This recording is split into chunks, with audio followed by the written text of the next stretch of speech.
Hi, you're listening to The Sociology Show, a podcast about absolutely anything to do with the wonderful world of sociology.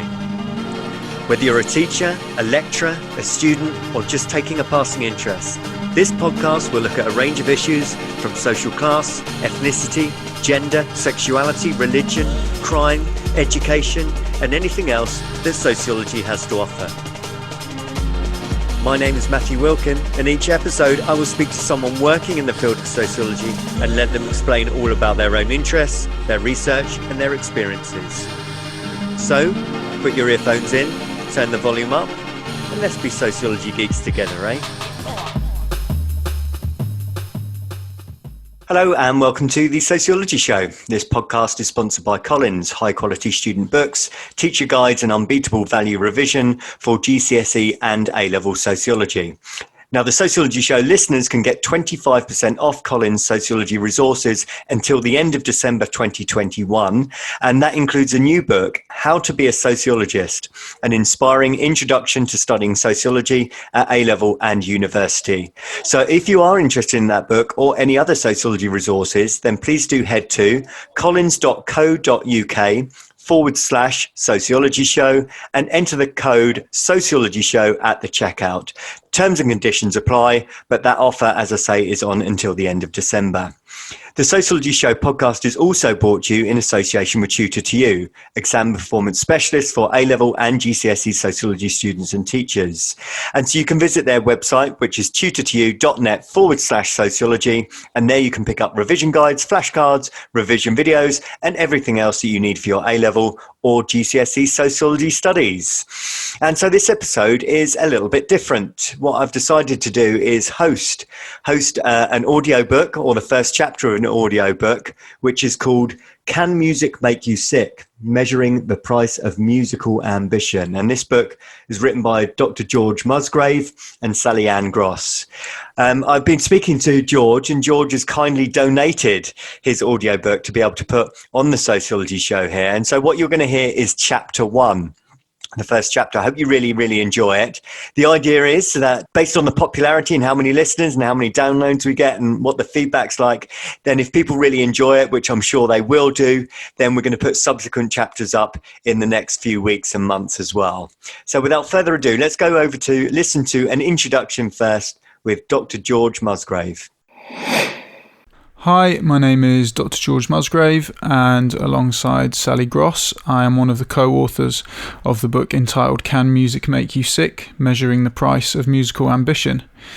This book came out last year, and in that time I've recorded it as an audiobook just to try and engage a kind of wider audience with some of the ideas in the book. And yeah, cheers to Matthew at the Sociology podcast for offering to share that audiobook with you guys. The book basically examines mental health in the music industry.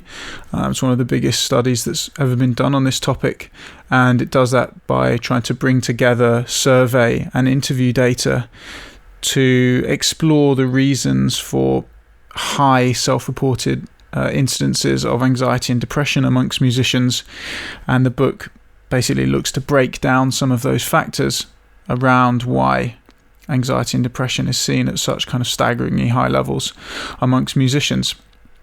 And that's basically the theme of the book. So I hope you enjoy the chapters, which are going to be uploaded here. And if you want to know more about it, you could just put Can Music Make You Sick in speech bubbles in Google. Loads of stuff will come up there, press and various other things that we've done about it.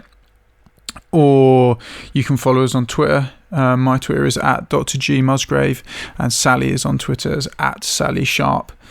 You can find a whole range of stuff there, other publications, things we're working on, or just more stuff about Can Music Make You Sick? So yeah, I hope you enjoy it. Thanks for tuning into Sociology Podcasts.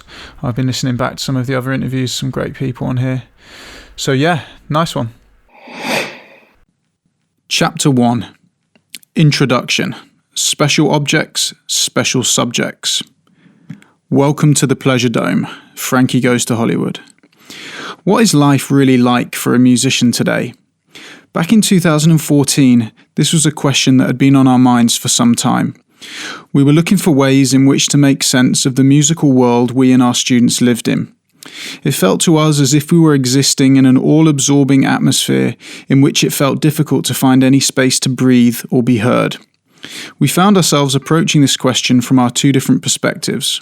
One of us, George, with his background as an artist and rapper signed to both a major publisher and record label, and the other, Sally, then as a music manager and head of business affairs for an independent record label, and both of us as lecturers on a master's in music business management. George's previous research examined the behavioural and psychological impact of competition, looking at the creative lives of UK rappers to understand this. Sally was interested in the impacts of digitalisation on the working conditions and power dynamics within the music industries and their effects on the musical object, the creative process and the workforce, specifically music makers and music performers. For some time, both of us had been struck by the high levels of anxiety and other mental health issues that were being talked about or that we had witnessed in our immediate musical network and amongst our students. The music industries and the wider entertainment industries that musicians inhabit are frequently characterized as a pleasure dome, a site of hedonism, enjoyment and self-actualization, full of creativity and self-expression, excess and glamour. And yet, paradoxically, these industries are equally full of people struggling and suffering from a variety of overlapping economic, psychological and addiction issues.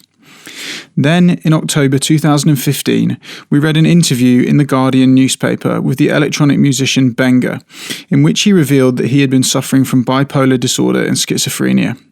Adebenga Adejumo, Benga's real name, revelations caused considerable concern across the music industries, as well as sparking further articles and discussions in both the mainstream and social media.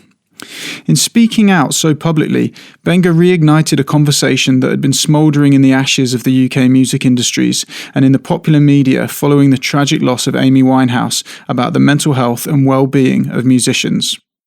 The deterioration of Amy Winehouse's health and her subsequent death from alcohol poisoning in July 2011 was a significant moment in the consciousness of the London-based major label Music Industries.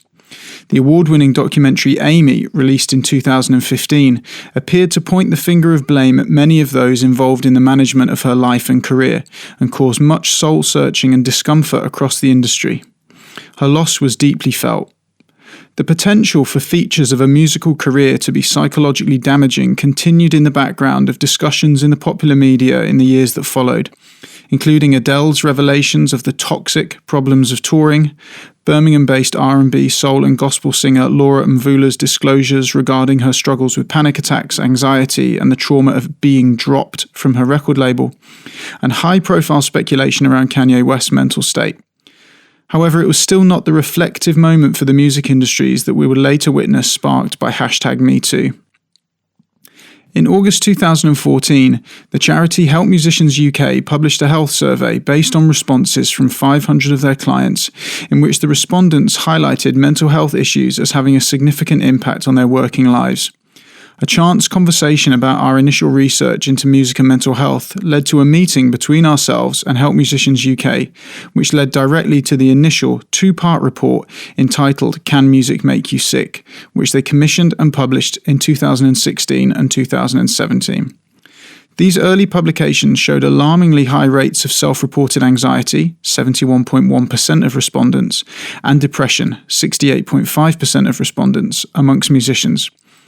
We will unpack the details of these findings in much greater detail in the next chapter, but these numbers acted as a huge catalyst for the conversation we see taking place all around us today. Yet even as our research continued, there followed several high-profile deaths by suicide.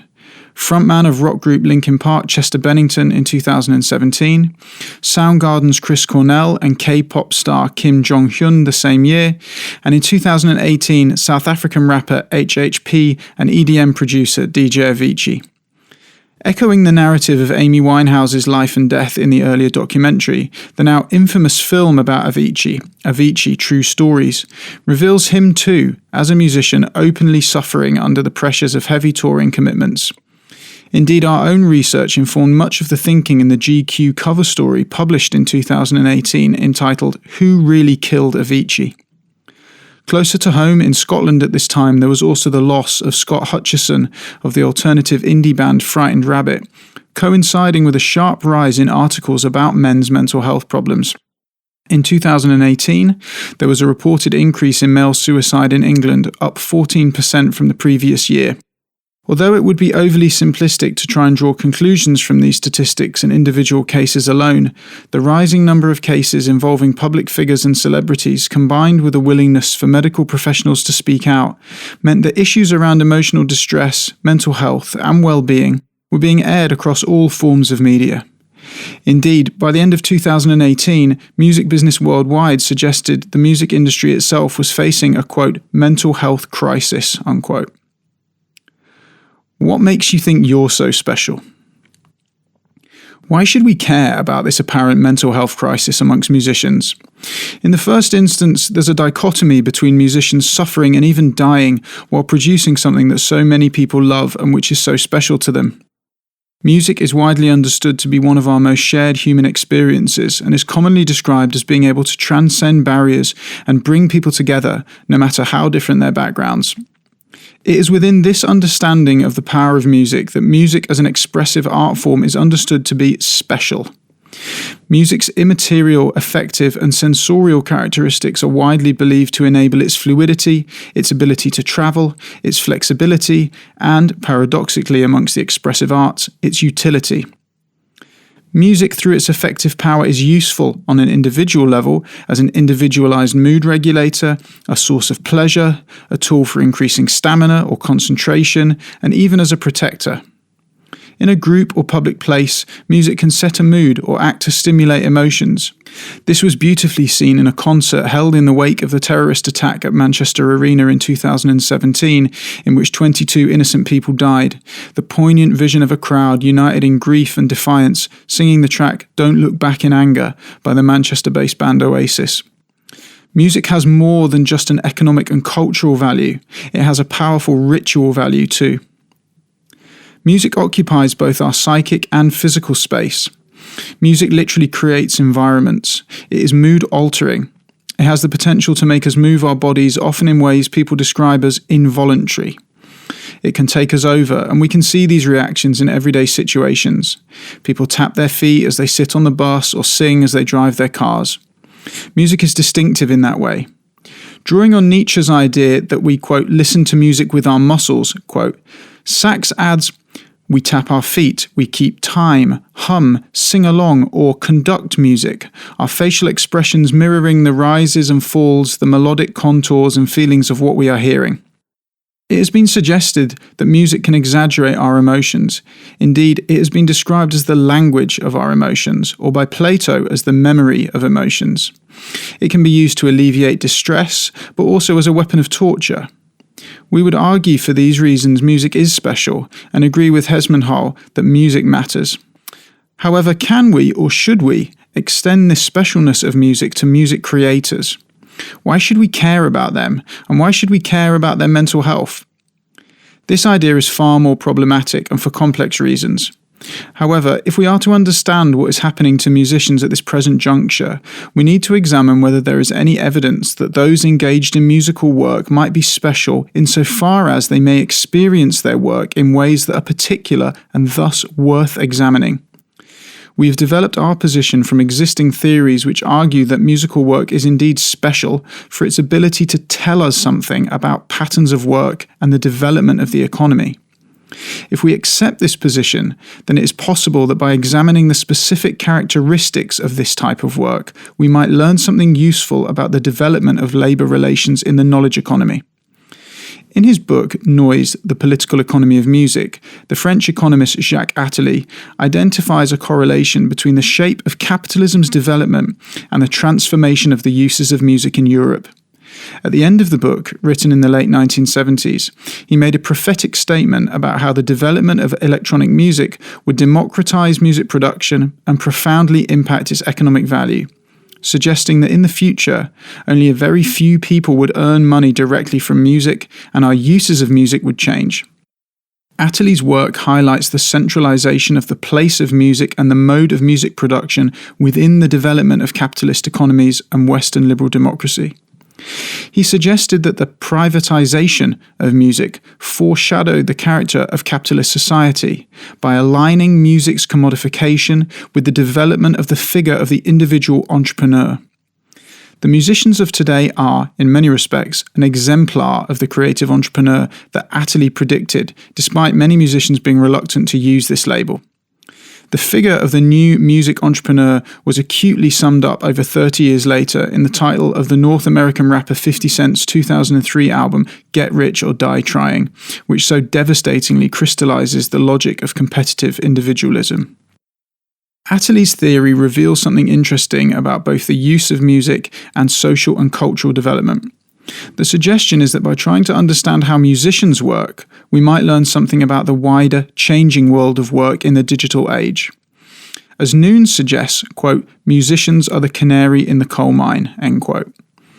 Attlee's position aligns well with liberal techno-positivists' accounts of democratizing and participatory cultures, particularly those frequently espoused in magazines such as Wired and in the book The Long Tail by its then editor Chris Anderson. However, one of the weaknesses of Attlee's analysis is that by focusing on economics, it fails to recognize the wider social and personal implications of these changes in our relationship to music. That being said, his twin identification of the continued privatization of our musical habits, coupled with the historical development and relationship with artistic entrepreneurial practice, highlights why musical work is such an interesting and special site of study for understanding the world of work more generally. If music is special, and we agree it is, we also want to propose that music makers' activities need to be examined like other aspects of social reproduction and taken seriously because they have the potential to tell us something about our lives, our futures, and our relationship to work. The lives of musicians, and in particular their mental health, matter because we believe they can tell us something. But if, as we hear with predictable dismay, so many are apparently suffering, we need to understand why and interrogate this reality more deeply. The following 3 sections of this introductory chapter will develop the 3 central aims and objectives of this book, as we try and better make sense of this mental health crisis. In part 1, we will examine the complex, ambiguous, and messy historical relationship between art and madness, suggesting that empirical work on the nature of contemporary musicianship and its impact on mental well-being is prescient and necessary. Part 2 will go further and suggest that if we are to understand the working lives of musicians, we must better understand the way that music itself has changed now that it has become abundant and ubiquitous, and that this has fundamentally changed not only consumers' patterns of consumption, but also musicians' relationship to music and music making. We therefore unpack work from the interdisciplinary fields of cultural economics, the psychology of creativity, and in particular the media theory of communicative capitalism to provide an analytical prism to interrogate our empirical work. Finally, our third aim in writing this book was based on our own position as music educators. If we are to make sense of this landscape for ourselves and our students, we need to understand the history and development of the expansion of popular music education in the UK and how we can better prepare students for the changing world of music and of work. You don't have to be mad, but it helps. The relationship between art and madness has a long history in the global north that is entangled with ideas of morality, religion, sexuality, pleasure, power, and control. The association is so familiar within the popular Western imagination that questions pertaining to artists and their mental health are frequently dismissed as natural characteristics, as if there is a biological explanation for an artistic personality, an already discovered genetic code. This viewpoint tends to pathologize, individualize, and dismiss artists. They may well be mad. It goes with the territory. Interestingly, this kind of thinking can be observed in socio-cultural discourse both on the left and right. Arguments on the left tend to deny any specialness either of the artist or their work, insisting that artists are just another subset of the cultural workforce and should not be given any special attention. Here, resistance to labels such as special, and thus potentially by extension privileged, conflates to a position that serves to thwart further inquiry. Conversely, on the right, the idea of competitive individualism is extended. The artist's uniqueness is his or her own and is unaffected by any external factors. This approach puts all artistic difficulties down to the nature of art and artists. It is their singular responsibility alone about which they cannot and should not complain. Artistic suffering is thereby converted into a form of competitive heroism. However, both of these positions serve in different ways to shut down the voices of artists themselves. Nonetheless, the trope of the mad artist continues to be popular across a wide range of media, from music press to music fans on social media flagging up their concern or defending their favourite artist's seemingly strange or erratic behaviour, to the tabloid coverage that so haunted the final days of Amy Winehouse's life. Falling from Grace is a compelling narrative. The harrowing personal experiences of celebrity musicians resonate with the public. They seem to mean something somehow. After all, here are a group of people who to all intents and purposes seem to be in a position of living their best life, and yet in full view of their public something is terribly wrong. Despite having everything, they are troubled. This tragic paradox of human life and suffering is not new. As Barrantes Vidal noted, looking at this phenomenon historically, quote, "Spontaneous and irrational imagination became the essence of genius, leading to a necessary connection between madness and creativity," end quote. An idea which has been described as a musical temperament. Some scientific fields of research, for example, suggest that creative individuals may be genetically more likely to suffer from bipolar disorder or schizophrenia. Despite these ideas being contested within the scientific and psychological communities, they have taken hold of the popular imagination. It is as if, in the internet age, the value of virtual experience needs to be grounded in the real of analog pain. The idea that art attracts individuals who are more emotionally expressive, vulnerable, or perhaps unstable, depending on one's perspective, is one that has stuck. This framing leads to perceivable and often contradictory ways in which those working in music are seen and treated. Firstly, they may be seen as privileged, lucky, and even blessed, a double-edged sword. On the one hand, musicians are special people with exceptional talents. Amusingly, musicians seeking to obtain a visa for entering and performing in the United States are characterized as an alien of extraordinary ability. On the other hand is the idea that musicians are lucky to do the work they do, so they should have no cause to complain about mental suffering, for example.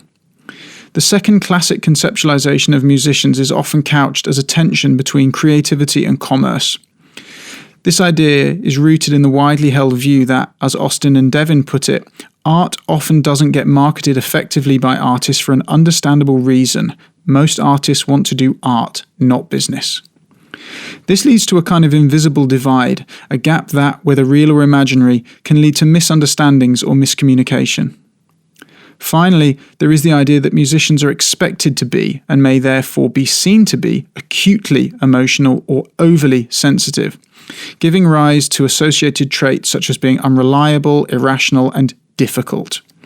This is particularly evident in the popular media, a good example being Natalia Bareca's article for Lone Wolf magazine entitled "The 5 Types of Crazy Artists You'll Meet in Your Life." In the music industries, this idea is powerful and circulates on a daily basis. Artists are expected to be unreasonable and irrational. It is what makes them great, as a leading UK manager, Chris Morrison, elucidates in his foreword to the first edition of the Music Management Bible in 2003. Quote, "The best music comes from the heart, from inside. It tells of every aspect of human joy and pain. The people who write and perform it feel these emotions more intensely than others, so don't expect them to be easy to work with. They will on occasions be difficult, make bad decisions, blame you, be angry, and even badly behaved. Without them, your job and those of everyone else do not exist. You are privileged. Try and remember this when nobody likes you and you're trying to make a square peg fit into a round hole." End quote. These ideas reinforce and reproduce the position that romantically sensationalizes the relationship between artists and their emotional states. The image of the tortured artist continues to circulate, suggesting that suffering in one form or another is somehow central to the creation of authentic art. Examples of this exist everywhere. The fashion retailer ASOS, for instance, recently marketed a t-shirt with the slogan, "What's bad for your heart is good for your art." Perhaps the best known iteration of this can be seen in the idea of the 27 Club, a group of popular musicians who all, in the course of suffering for their art, died at the age of 27, such as Kurt Cobain, Janis Joplin, Jim Morrison, and Amy Winehouse. Indeed, Becker suggests that this link is so culturally powerful that some artists manifest mental suffering in order to boost both levels of creativity and acclaim. Quote, "It is not at all unreasonable to assume that to the extent that these expectations continue to be part of a professional ideology of what it means to be truly creative, even contemporary writers and artists, far from disavowing the label of madness, may actually invite it. Indeed, they may even inadvertently volunteer evidence of madness in diagnostic and psychological examinations." End quote. It is interesting to note how uncomfortable this idea makes us feel, and yet in the discursive and reflective environment of musical production, it is not difficult to imagine how these ideas become internalized and reproduced. Few of the assertions regarding the relationship between artistic creativity and mental ill health are proven in any real scientific sense. However, until recently within the music industries, the assumption that all artists are a bit mad was common. In the music business, the old joke that you don't have to be mad to work here, but it helps, is greeted with knowing smiles. Initially, when we started our research, different music professionals and academic colleagues would refer to one of these jokes, even if in doing so they revealed their own discomfort about the value or validity of this stereotype. Nobody, it seemed, outside of the mental health industries really wanted to talk about the issue. After all, it was seen as negative, and negativity is the worst sin of all in creative enterprise and educational circles.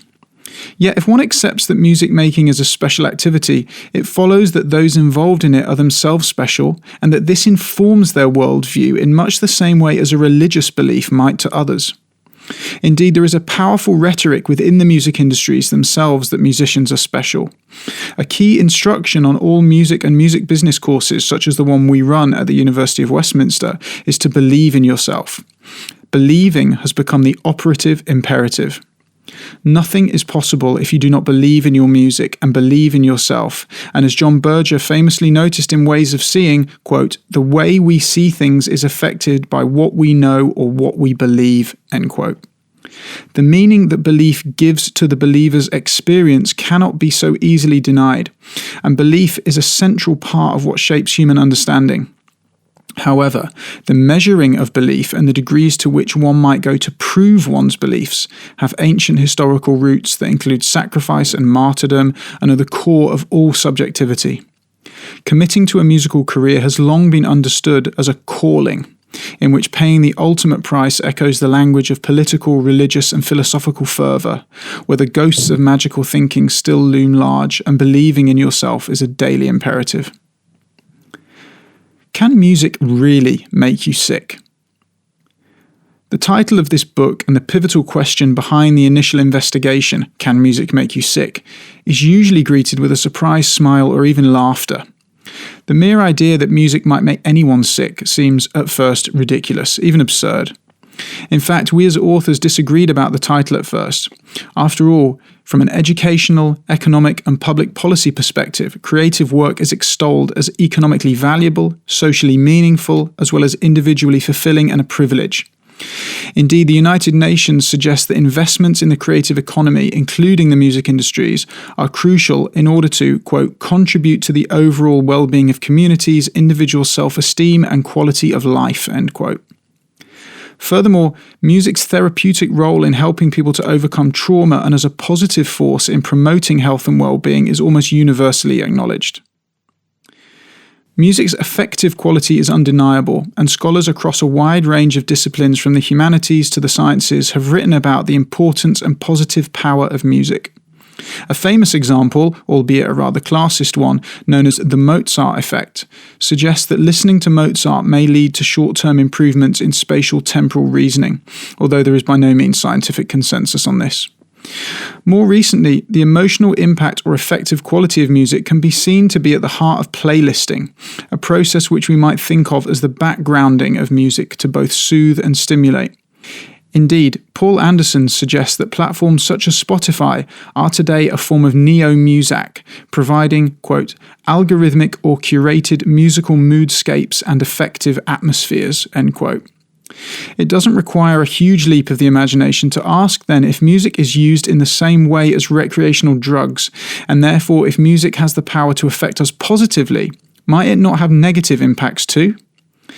However, it might be that these negative impacts occur not in the simple sense of music as organised sound, but in a deeper way. After all, music quite literally does not occur in a vacuum. It is always part of something else. It exists as a form of media, a technology of communication, as part of social rituals, and is used both as a technology of the self to shape our individual identities, as well as between and within nations to define cultural identities. As Clunan and Johnson point out, quote, sound is an ancient marker of physical and psychic territorial identity, end quote. On all sides of the political spectrum, there is a consensus vis-à-vis the potential value of music as a public good. At the same time, however, we can begin to see how this relationship is not straightforward when we interrogate disagreements about what kind of music is good. The idea of good music, aesthetically speaking and also morally, is neither universal nor neutral. This is often conflated into arguments around low and high culture that we are, by now, all familiar with, but which are very much alive and central to the way in which, for instance, public and private funding is made available. For instance, Arts Council funding in the United Kingdom is disproportionately weighted in favour of classical music over popular music, which is in itself a statement of value and judgment. The picture is not simple. Oakley and colleagues, for instance, helpfully unpack the idea that while some media are good for us, others, such as exposing children to certain kind of advertising, say, are not. Moving beyond this tone of implicit moral panic, Mould challenges us all to think more deeply about the idea that creativity is necessarily a good thing, or what is actually meant by the term creativity. Mould suggests that the appropriation or co-opting of creativity as a private individual action for the benefit of individual enrichment has become a central modus operandi in policy and academia, a process which has been described as a fetishization of creativity. Mould also makes the point that the term is now so widely used that it has practically lost all conceptual meaning. If everything and everyone is creative, then what does it mean? The pervasiveness of the mobilization of creativity that Mould highlights can equally be transferred to ideas of musical expression and personal expression. The possibility may exist in all this expressiveness that any form of expression becomes neutralized, as suggested by Adorno and Horkheimer. In this sense, music and its effects are both highly contingent and contested. The idea that music might have explicitly negative impacts ought not to be surprising, and indeed the idea has a long and rich history. Over the last 200 years, particular types of music have often been treated as a genuine threat to the well-being of musicians and listeners, and even society at large. Kennaway traces the history of the idea of music as a cause of disease from the Greeks to Nazi Germany. He notes that most of the claims made about the adverse effects of music are in fact greatly exaggerated and unproven. However, he reveals how the idea that music might be harmful, if only to society's moral fibre, was common throughout history and at every level of society. One of the major fears in the 19th century was the potential for music to over-excite the nerves, and that such over-excitement might lead to promiscuity in women or even homosexuality in young men, illustrating how closely sexual appetites, pleasure, and music were thought to be. Many of these ideas about excitement, stimulation, and nervousness were also linked to the new technology of electricity, a source of great wonder, but also terror, with its power to both illuminate as well as to potentially set things on fire and electrocute people. Fears over the loss of self-control led to advice that women should not be allowed to play the piano because it might induce hysteria or provoke other such unladylike behaviour. Across the history of music and medicine, there are accounts that implicate music in the dramatic decline of one's mental stability or physical state. Both the consumption and the production of music have frequently been linked to behaviours that are deemed morally questionable, degenerate, and even dangerous. We've seen examples of this in recent years. When the London-based nightclub Fabric was closed down and its licence revoked by Islington Borough Council following 2 drug-related deaths in 2016, a licence committee hearing when considering the reinstatement of the club's licence wondered if clubbers might be better protected from harm if the beats per minute of the music was controlled, i.e. if listening to slower music would temper drug use. This idea was ultimately rejected. The recent banning of drill music is another contemporary example, with rap group 1011 from Ladbroke Grove in West London being issued a criminal behaviour order in 2018 to prevent the recording and releasing of drill music. The fact that some music is considered so powerful that it must be banned from being recorded perfectly illustrates the idea that music making might be dangerous. In the context of this debate, there has been a growing concern in academic research about musicians' mental health. This focus was first brought to our attention in a 2012 paper by Bellis and colleagues entitled Dying to be Famous in the British Medical Journal, which looked at the mortality rates of rock and pop stars and concluded that a combination of adverse early childhood experiences and the potential excesses and risk-taking which might accompany fame and wealth could lead to early mortality. The idea of a link between musical careers and life expectancy can also be seen in the work of Kenny and Asher, who examined the death records of 13,295 popular musicians between 1950 and 2014. They suggested that on average, across the whole age range, this workforce suffers from twice the mortality rates of the general population, with, quote, excess deaths, end quote, suicide, homicide, accidental death and drug overdose being particularly high amongst those under the age of 25.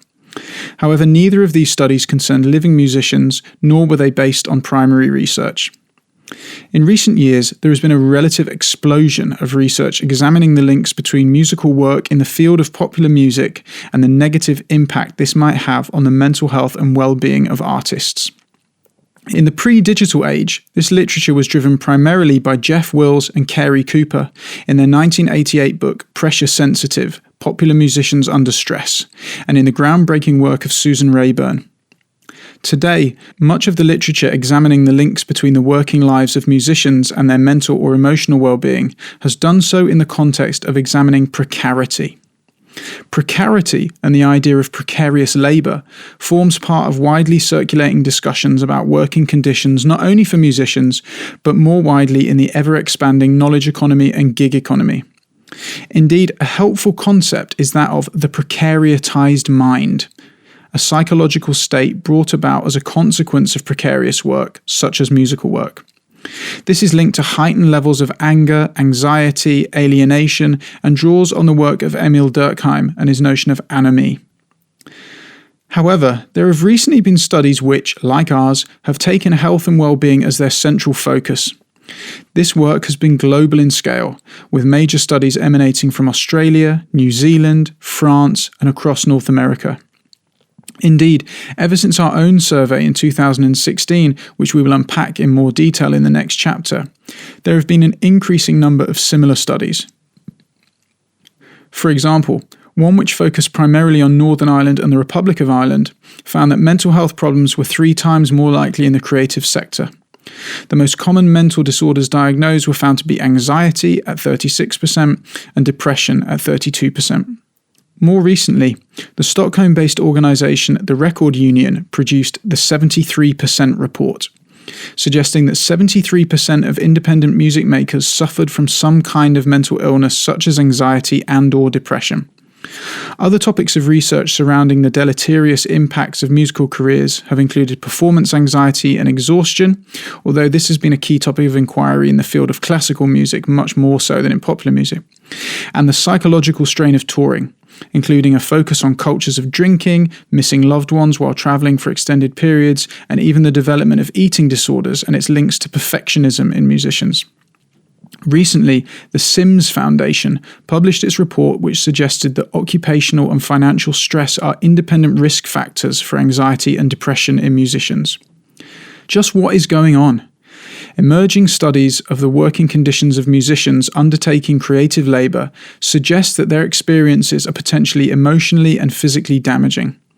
These findings sit uncomfortably alongside political rhetoric and holistic accounts of the benefits of music. This creates a tension surrounding the relationship between music making or working in the music industries and mental health. Creative work is important, and few people dispute this. However, it is important that we better understand the nature of this work and its impact on workers, given these apparently conflicting accounts regarding the potential emotional impacts of music and music making.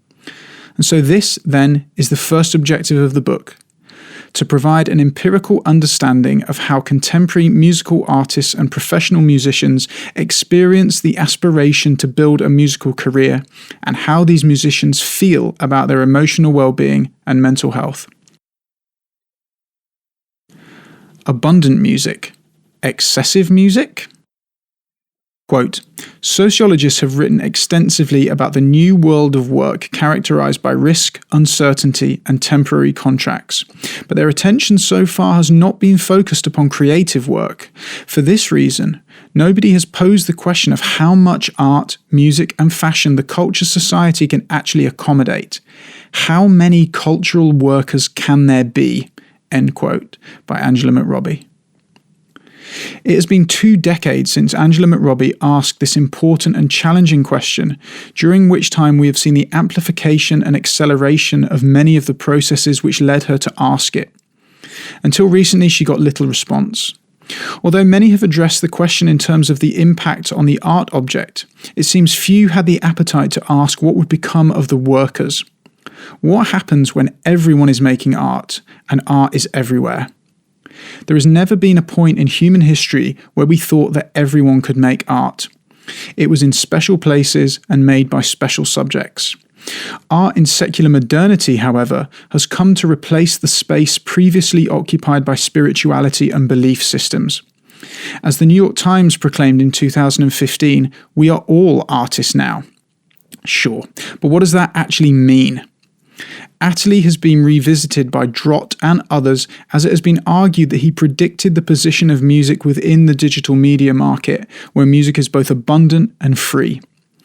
In writing this book, we want to understand how musicians today emotionally experience their work and working lives, and the theme of abundance is central to that analysis. Today, music is paradoxically both special and everywhere, unique and abundant. How can we make sense of this, and what impact is this having on music makers? Back in 2002, everyone's favourite spaceman David Bowie predicted that music would become like running water or electricity. This watery trope spawned a whole new set of water-based analogies, the most common of which is streaming. It was never meant to be about any shared characteristic these two things might have, as if they were somehow both elements in the physical world like the humours and passions of old. Rather, the water comparison was about infrastructures, delivery, and economics, a linguistic sleight of hand that slipped into common parlance and in doing so further muddied the waters of the politics of musical practices and reproduction, where sinking or swimming has long been a crucial distinction. This concept was first brought to the public's attention by Cusack and Leonard, who predicted that disruptions caused by the new technologies of digital music would herald a new era in which the established power structures of the centralized major music companies, and specifically recorded music industry, would come to an end. Although much of what they predicted has come to pass, the upending of the power structures they so enthusiastically predicted has not yet materialized. What they greatly underestimated, or failed to anticipate, was not only how large corporations were able to reorganize and consolidate their power base, but also how musical production, much like water, relies on existing infrastructures that are much harder to transform. However, the water metaphor stuck, and from it we acquired a new language to talk about music in terms of streaming and pipelines. This has reduced and simplified musical practices and products in ways that both conceal and blur the complex issues that these new technologies entail. Unlike water, which is an essential resource which is now under threat, music is everywhere, and this abundance of music has brought with it a whole new set of problems. As predicted, the economic value per unit of music has plummeted. Simple economic theory tells us that relative oversupply or relative overproduction generally leads to a collapse in the price of the product or service being produced. This process is exacerbated by digital technological communication, given the high levels of competition it can create, which leads to, quote, rapid imitation, the acceleration of technological innovation processes, global dissemination of innovations, and falling selling prices, end quote. This is precisely what has happened in musical production, and in the ensuing chaos and disruption caused by the expansion of digital technology, music's ubiquity began to transform our relationship to music on many different levels. However, there was a disavowal among techno-positivists, from both left and right, regarding the impact of this on the humans, the subjects, carrying out this work. Abundance emerges as a key term when thinking about overproduction.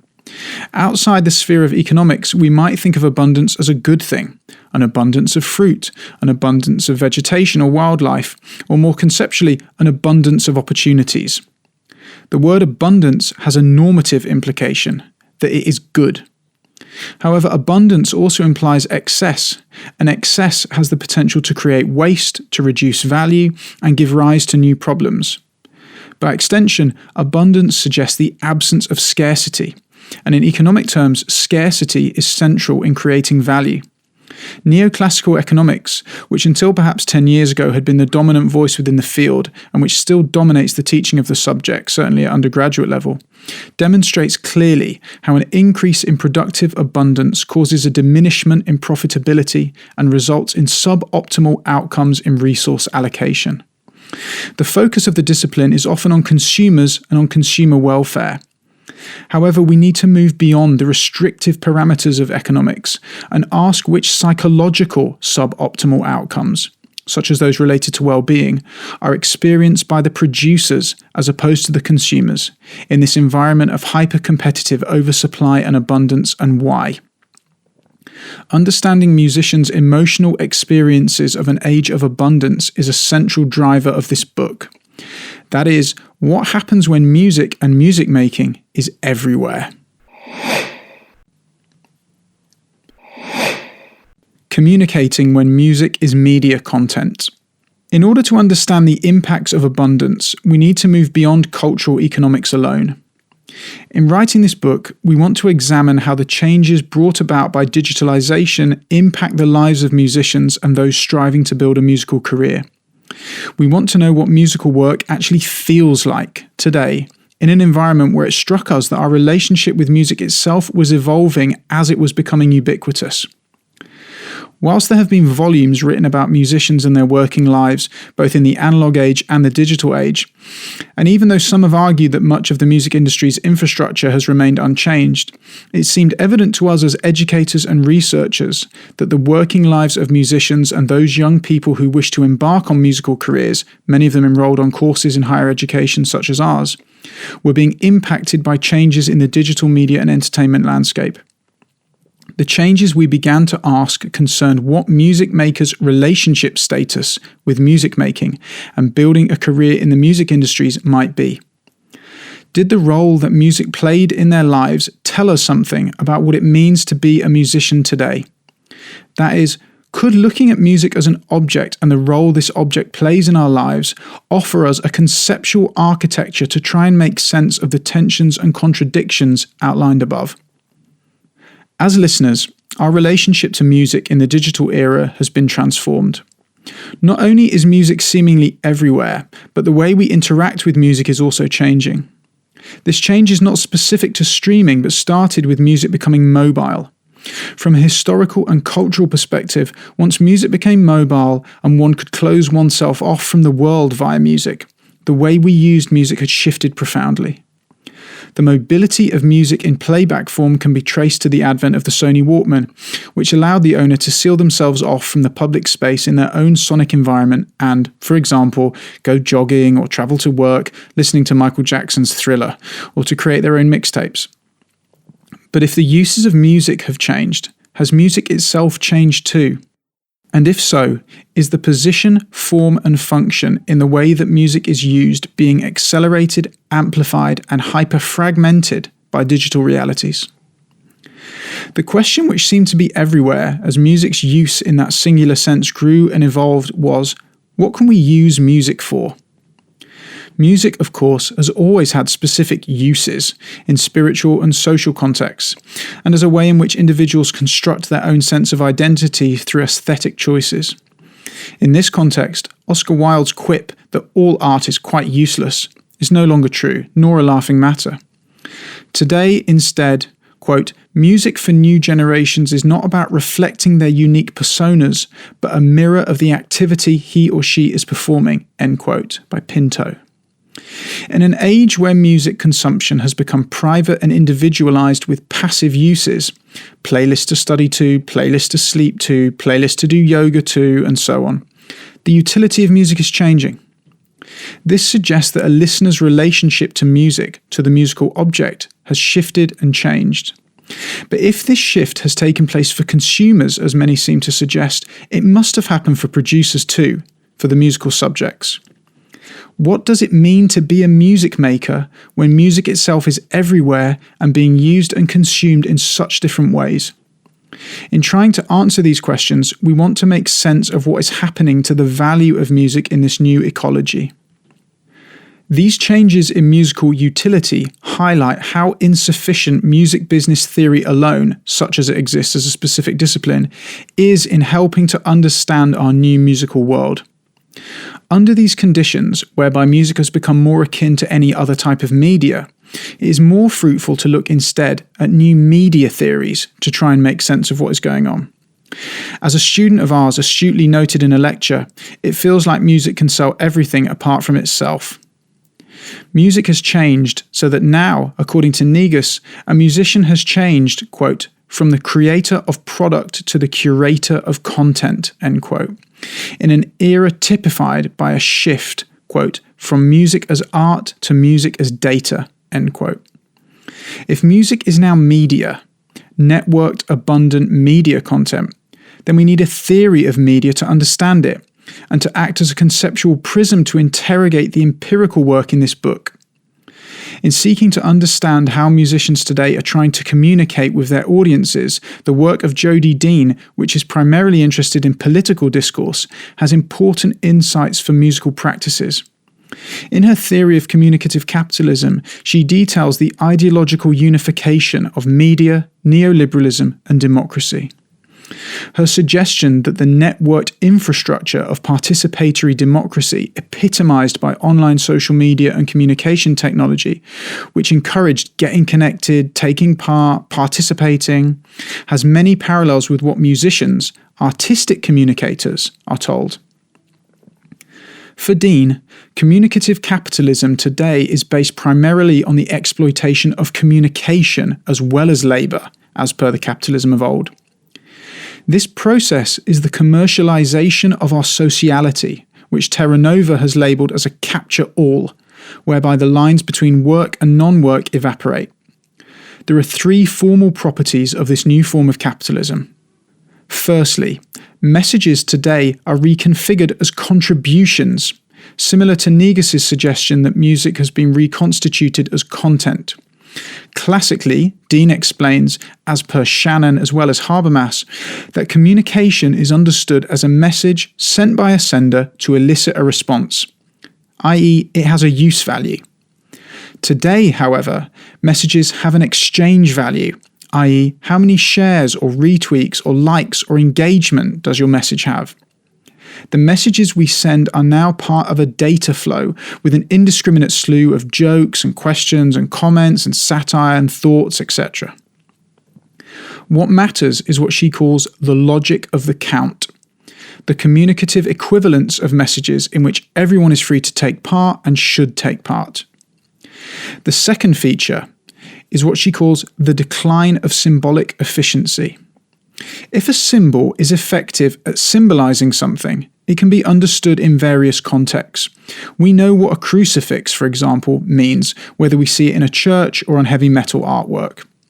Today, in an environment of abundant, fractured messages and content, we have an absence of commonality, and therefore need the most powerful images and messages to latch onto. After all, how can we speak to each other when everyone is speaking in many different ways all at the same time? A reframing of the Babel objection. Quote, "If everyone speaks at once, how can anyone be heard?" End quote. That's by Benkler. Thirdly, communicative capitalism is defined by a reflexive loop and a trap of perpetually turning inwards, whereby every opinion and idea can continually be challenged and questioned in an environment of electronically mediated subjectivity.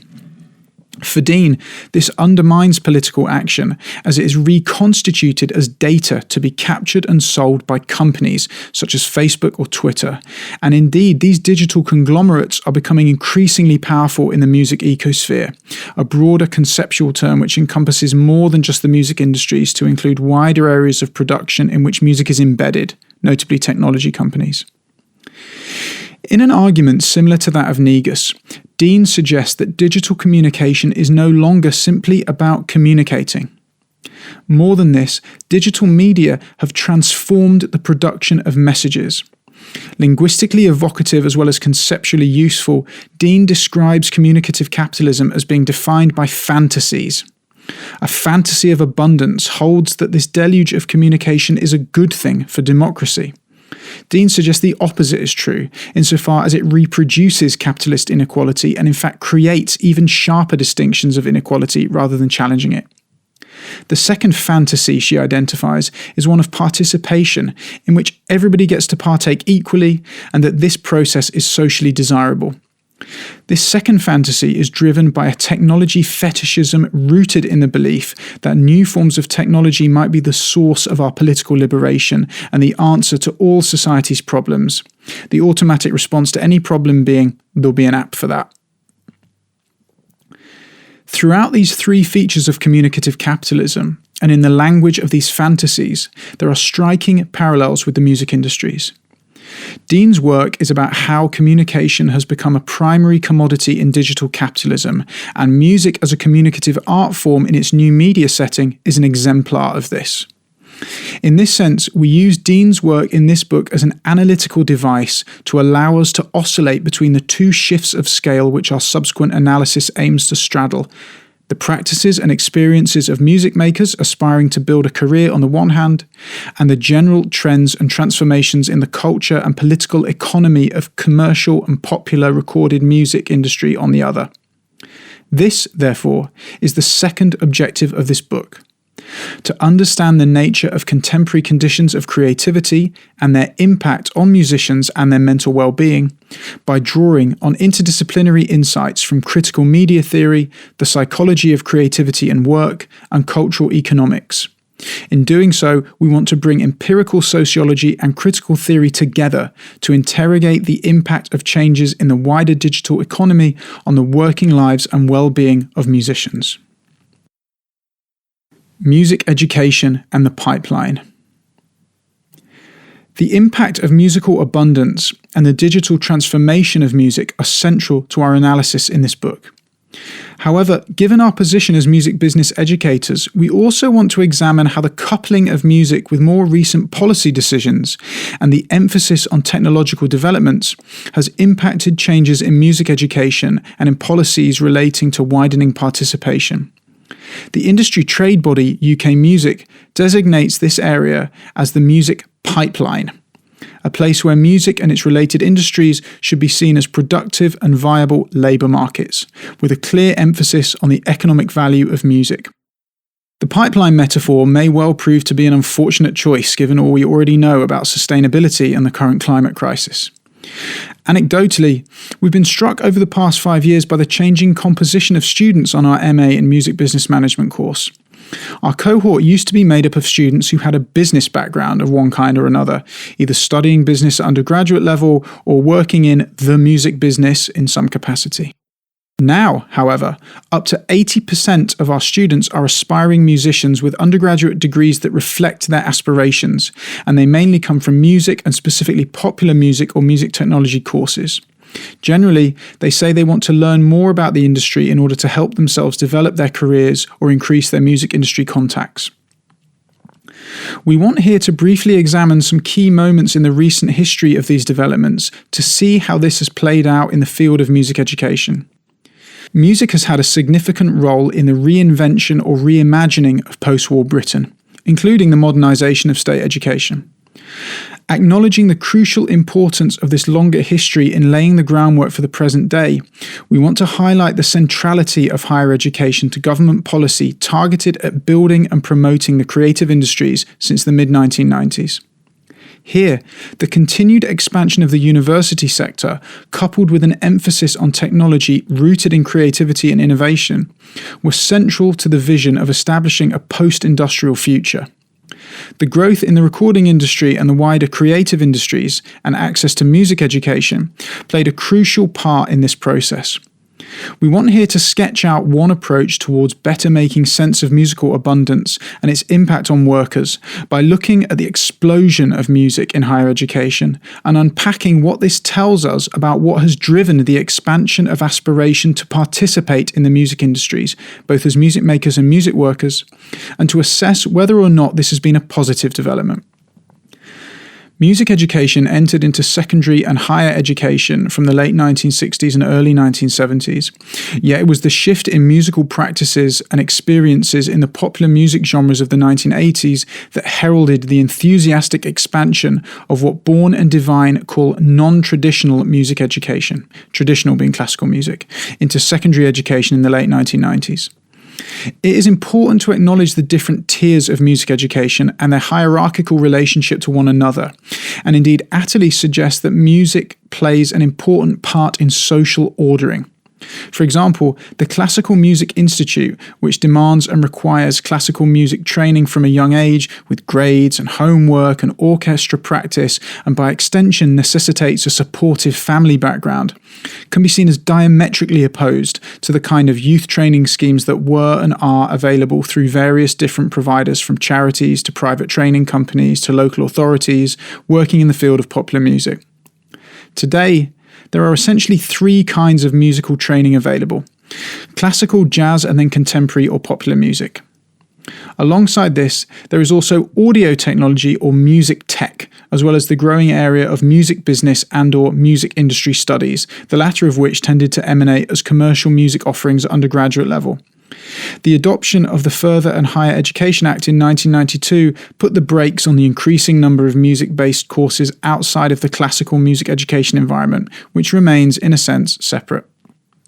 Higher education underwent a transformation in 1992 when polytechnics that had previously focused on vocational subjects, and including significantly the British art schools, became independent degree-granting universities. As Angela McRobbie notes, the expansion and development of these music courses in higher education was central to the positioning of the creative industries in the popular imagination as a valid career path. Here, McRobbie was expanding on her 1999 essay In the Culture Society, a quote from which we began an earlier section, in which she notes that the idea of an artistic career for everyone is extolled without any thought of what that might mean for either art or the art workers themselves, and with no evidence of how many artists society might need. It was difficult in 1999 to imagine what participatory music culture might look like, let alone imagine how it might feel. The aligning of digital industry developments and the increasing focus on building digital infrastructures was a key element for the new Labour government under Tony Blair, that also aligned with ideas of how music technology might enable a new workforce.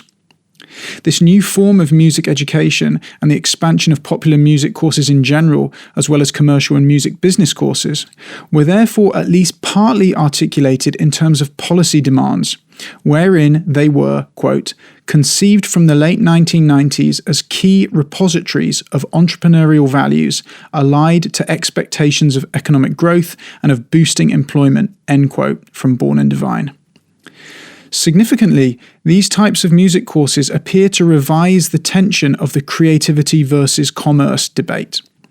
They do this by positioning the entrepreneurial DIY model into practice, conveniently bypassing the need for employment with a new command for students to make their own work and be their own bosses. This responsibility for one's own career path spreads outward from the vocational courses of the new universities and is now the norm across all arts-based or creative industry courses across the sector. There is no more room for art's sake, as all culture is reduced to its economic potential alone. As Born and Divine suggest, these developments in music technology and their concomitant music business or entrepreneurship courses might be seen as, quote, the face of such neoliberalization in music in higher education, end quote. Behind all of this, there is yet another layer to the use of music technology in higher education, which brings together the shift to deindustrialization and the fear of mass unemployment that is seen to have specific implications for white working class boys. This group persistently remain the most underachieving category in higher education statistics, for which music technology courses were seen to present a possible solution. The primary question in the rationale for music education provision is, what does it contribute to the economy, and how can it meet the needs of employers? As such, the expansion of courses such as ours has been driven by a social, economic and policy agenda which has helpfully been dressed up in the language of musical participation. After all, quote, music also enables young children to develop their sheer love of expressing themselves through music, discovering their own inner self, and being able to develop emotional intelligence and empathy through music, end quote, from the All-Party Parliamentary Group. Music education, the academic, the vocational, and the technical, is underpinned by the idea of music's intrinsic value as an enhancer of personal and social engagement and enjoyment. Music is good for us, and using music to enhance people's futures is both useful and important, a value greater than its economic imperative. Music for children and young people is seen to have progressive cultural impacts of social cohesion, inclusion, and confidence building for individual children, as well as an enriching activity with a myriad positive knock-on effects. However, as we travel through the pipeline and children become teenagers, the selective nature of education begins to see music and different musical styles and audio technologies fragment these holistic potentials and focus them further into career paths, producing a new set of divisions and hierarchies, and the social ordering of music is taken to another level. It was noted early on within the music industries and later specifically within organisations such as UK Music that these courses might be too numerous and producing too many graduates. However, recent anecdotal commentary from human resources providers and amongst people working in the music industries appears to tell us that music business graduates applying for internships are highly skilled and that the industry itself has therefore benefited insofar as such courses have raised the level of applicants applying for the most junior roles. Yet there is an ongoing debate vis-à-vis the potential oversupply of graduates at all levels, and indeed it is so in popular music subjects. Within the music industries themselves, organisations such as the Music Managers Forum and the Musicians Union, who are offering courses on specific topics, tell us that both the educational environment and the skills and training environment are already extremely competitive, and there is no sign, despite the more positive talk around the music industries, that there are really any more jobs available. Another key issue surrounding the music industry pipeline is that of diversity. As Keith Harris, OBE, ex-chairman of the UK Music Diversity Task Force, points out in his foreword to their 2018 report, diversity issues are not just limited to sex, race and disability, but also, importantly, quote, socio-economic background, end quote. He avoids using the word class and does not extend his statement to how these elements might combine and intersect, even when he concludes that progress is slow. What is clear from the report, however, is the message which the UK music industries wants to emphasise, that they are striving to be at the vanguard of the diversity and inclusion agenda and are intending to be a shining example of an inclusive, profitable workplace that values its workers equally and is sensitive to the issues and challenges that any quest for equality might face. As such, the UK music industry seek to present themselves and their values as supporting the meritocratic vision that is so pervasive within the creative industries. However, they have been found to be sadly falling short in these matters, not only from academic researchers and social media activism such as #BritSoWhite, #MeToo, and #BlackoutTuesday in response to the increasing public prominence of Black Lives Matter, but also by music charities, pressure groups such as the Featured Artists Coalition, as well as mainstream media. As Mark Banks notes, the widening participation agenda attached to much of the creative arts has not delivered. Therefore, it is here, in the field of music in higher education, that we find a particularly perspicacious representation of the tensions, contradictions, and dichotomies which so riddle participation in music today. The continuing rise of courses and students is emblematic of the experience of musical abundance, the push to take part, the justification of meritocratic participation in the language of well-being driven by economics and policy, the tension between those two things, and the potentially negative impacts on those in the system. Certainly, the analysis here encompasses a wide range of agents, and not everyone taking part in these courses are music makers per se. Additionally, and reflecting the contradictions of the environment itself, educational institutions and their staff are often highly dedicated and committed to both their work and their students, and have invested themselves in these ideas even when they are critical of them. However, what this analysis demonstrates is that music, defined in the widest possible sense of creating, performing, enjoying, and working in music, a concept played with under the definition of music as a verb instead of a noun in Christopher Small's famous lecture on musicking, has been sold to everyone as a good thing. What we ask in this book is this too simplistic an approach? Here then is our third and final objective: to critically consider how the reality of contemporary musical production and its impact on well-being relates to education and professional training embedded in our own experiences of teaching and managing in a university environment. We seek to do this both to better understand our own pedagogy as academics, researchers, and teachers, but also to help our students understand the world of work they tell us they want to enter. What are we seeking to do in this book? Those of us living and working in the UK music industry see the elation of an artist when a performance goes well, the surge of creativity when a beat plays in the studio and music moves through musicians like a demonic phantom, or the joy when a song deeply and meaningfully connects with an audience. At the same time, however, stories of psychological and emotional turmoil experienced by musicians as well as other members of the music workforce are commonplace. We hear the cries of artists crushed as their songs are rejected by mainstream radio, struggling with the challenges presented by touring, or humiliated as they have to move home to live with their parents. The pain is heard daily in the lyrics of the songs they write and in the screams of their public tweets. From social media to BBC Radio 1, the news of the struggles and frustrations of working in the music industries are getting louder. Of course, in a sense, none of this is new. The history of music is the history of these struggles. However, in the new knowledge economy, it would appear that these struggles are taking on a new dimension as the numbers of aspiring creatives has increased unimaginably, and the economic value per unit of music, if there ever was such a thing, has crashed. It is difficult to imagine that one could ever measure the emotional experience of creative work. However, advances in biological and neurological sciences are increasingly able to demonstrate the negative impacts of stress on the body. So this, coupled with the increasing awareness of emotional and psychological distress, suggests that musical work comes with health implications. We therefore propose that it is important to examine what the negative implications might be, because if we do not, we will never be able to change them. This book emerged out of a joint research project that developed from our individual research areas and our professional practice. We had become concerned with the non-stop activity, the 24/7 work routines, and what appeared to be, and in this we included ourselves, the impossibility of slowing down or taking any kind of meaningful break. We are constantly inundated with messages across all media platforms telling us all to keep going, to follow our dreams, to believe in ourselves. We wanted to develop a research project that asked challenging questions about what happens when you do all of the above and still your dream turns into a nightmare.